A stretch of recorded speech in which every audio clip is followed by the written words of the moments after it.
नमस्कार, आप देख रहे हैं जी भारत न्यूज और मैं हूं आपके साथ आरती सिंह आजाद। डालते हैं नजर खास खबर की ओर।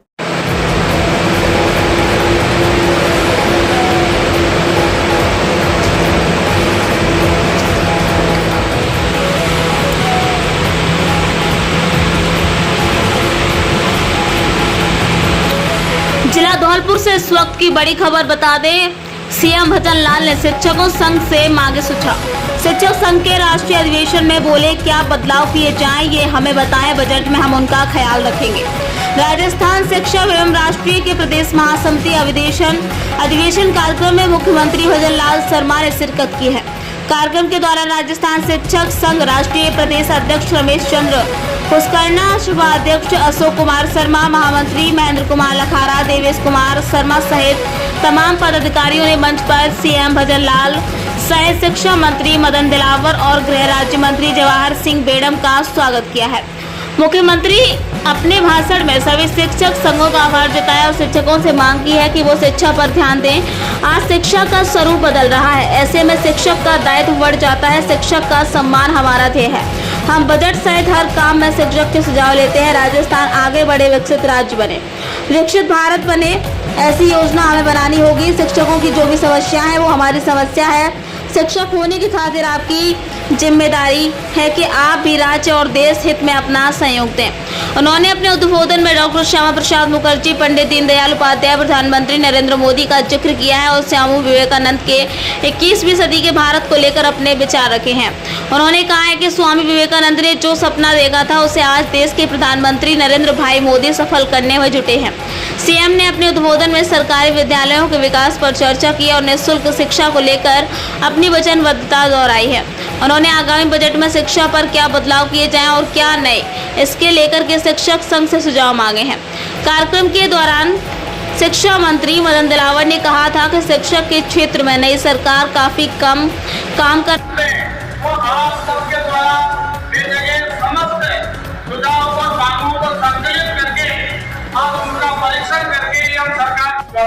विकसित करने के लिए रोजगार करना आवश्यक है। प्रधानमंत्री जी के नेतृत्व में आज भारत के शिक्षा क्षेत्र में बड़े सुधार हो रहे हैं। 2014 के बाद देश में उच्च शिक्षा संस्थानों में तेजी से बढ़ोतरी हो रही है। 10 साल पहले देश में 13 IIM थे, आज वो संख्या बढ़कर के 21 हो गई है। आज देश 23 IIT है देश में। 10 साल पहले की तुलना में आज करीब 3 गुना यानी कि 22 है।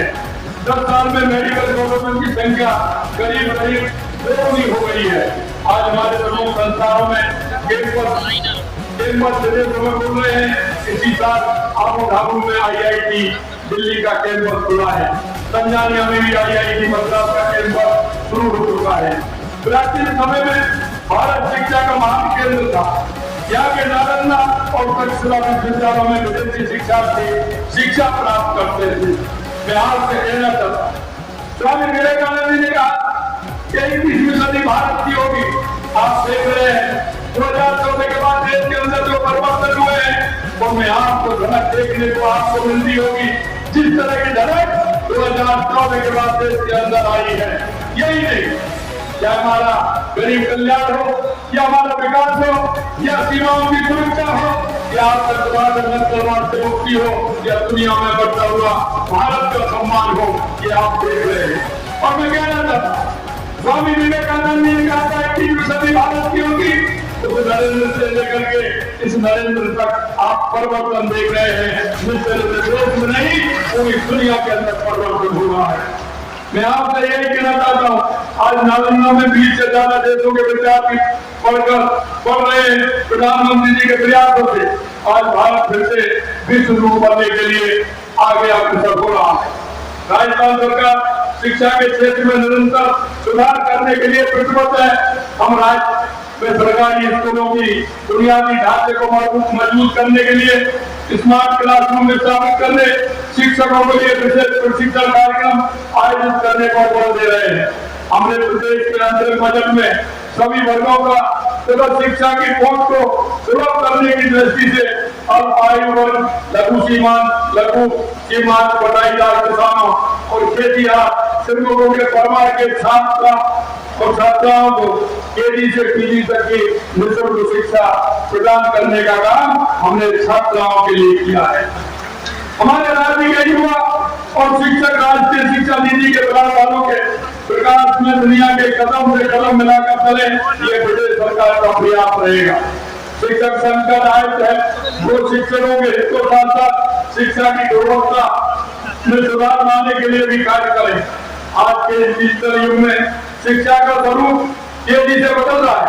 शिक्षकों के रूप में हमारा दायित्व है कि हम समय के साथ तालमेल बिठाते हुए न केवल स्वयं को अपडेट रखें बल्कि शिक्षा प्रणाली में भी सार्थक बदलाव लाने का प्रयास करें। लोगों को नशे की शिक्षा से हटाकर वैचारिक विश्लेषणात्मक शिक्षा का प्रदान करनी होगी।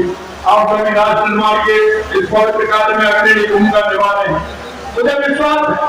मुझे ये भी विश्वास है कि शिक्षक इस तरह से काम करते हैं।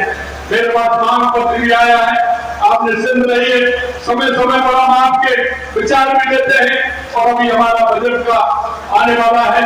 बजट में भी हमने शिक्षकों को और हमने प्राध्यापकों को बुलाया है, आपके अनुभव भी हमने उसमें लिए हैं।